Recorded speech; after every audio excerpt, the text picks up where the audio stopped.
Let's move on and get chatting about the numbers from IIFL Securities. The numbers are looking good. Their revenues and profits have gone up by 22 and 24% respectively if you look at it on a quarter-on-quarter basis. The stock is up 13%. R. Venkataraman, the Managing Director of IIFL Securities, now joins in. Good morning and thanks so much for joining in. Well, Q2 was clearly good for the entire broking industry. There was a pickup in investment banking as well. We saw a slew of primary market action as well as QIPs. What is the outlook looking for the second half of the year? Thank you so much. As you rightly pointed out, last quarter was good for all brokers because we have seen a big uptick in the retail broking numbers, primarily because we have seen a large influx of retail investors coming into the markets.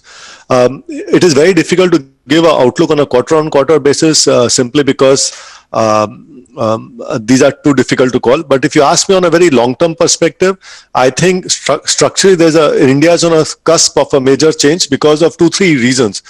First and foremost, we have this influx of millennials coming into the markets. Second thing is the entire mobile penetration has been a very big, in my opinion, a game changer. Thirdly, financial literacy has also we are seeing financial literacy and has obviously increased. So, and given that extremely low level of penetration of broking as a product in the entire country, we have a population of 130 crores, and if you add both NSDL and CDSL, we don't even have 4 or 5 crore demat accounts, out of which a large number will be inactive. So if you ask, so basically, if you have a long-term view on this, I think I'm quite optimistic and sanguine about the long-term prospects. Venkat, hi, morning. Prashant here.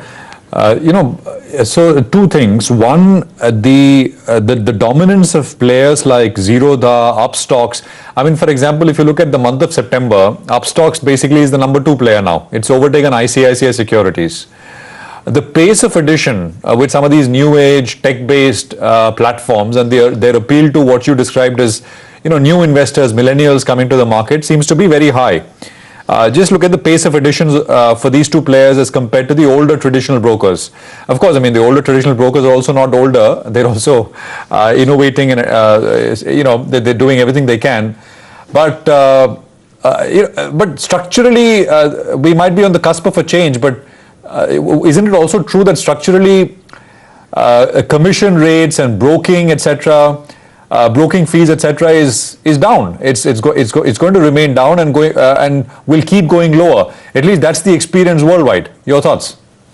Okay, first of all, what you say is absolutely correct. The new age fintech players like Zerodha and Upstox have gained significant traction when it comes to customer acquisition. And the older traditional, quote unquote, I want to repeat your word, older traditional brokers are lagging behind, especially in customer acquisition. But the thing I would like to point to all of you is that the brokerage rates and brokerage yields have been trending downwards for quite a long time. And now my guess is that it's like a plateau, because if you look at the total exchange, the way the exchange volumes are constructed, cash volume as a percentage is like more or less flat or coming down, and the bulk of the volumes is happening in options.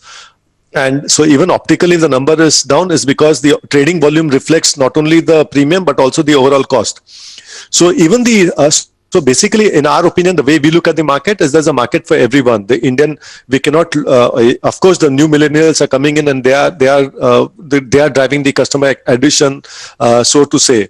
But there is obviously a market for what we call as a do-it-yourself trader kind of person who's trading on his own using technology, who doesn't need who just needs a platform in a very competitive rate. And there's also a big segment of what we call as mass affluent or advised, for lack of a better word, or guided customer who not only needs a good platform but also research, funding and things like that. So we are targeting ourselves more at the mass affluent piece of the cake, and we see that there is traction in that segment also. Venkataraman, if in the total number of demat accounts which were opened in the quarter, what would have been the market share of IIFL Securities? And have you done some analysis in, if you segregate them in terms of in millennials, in terms of the mass affluent, what would be the market share? And also, of course, please tell us for the entire quarter and the industry and the demat accounts open. See, I don't have this data about what is the color of the demat accounts opened and how many of them are millennials and things like that. So I can't answer that question. But if you believe anecdotally, whatever I have read in media, including press release and TV reports, I guess a bulk of that is the millennials who want to have DIY kind of fintech platforms to trade. If you look at our own data, we had been lagging behind in customer acquisition for some time. And in the last 2-3 quarters, our customer acquisition efforts have started yielding results. So last quarter, we added about 110,000, roughly about 110,000, 110,000 accounts. So we are also seeing an uptick when it comes to customer acquisition. And what about other parts of the business, Venkat?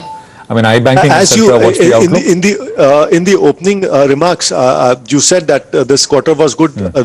So the first quarter of this year had been quite not so good when it comes to investment banking because because of the lockdown, deals could not get closed.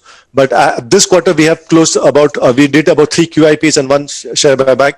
We also filed I think DRHPs with SEBI, and hopefully this quarter we should see some more deals getting closed. So outlook for the long term for banking, investment banking is quite good, and we are very optimistic about the prospects of this business.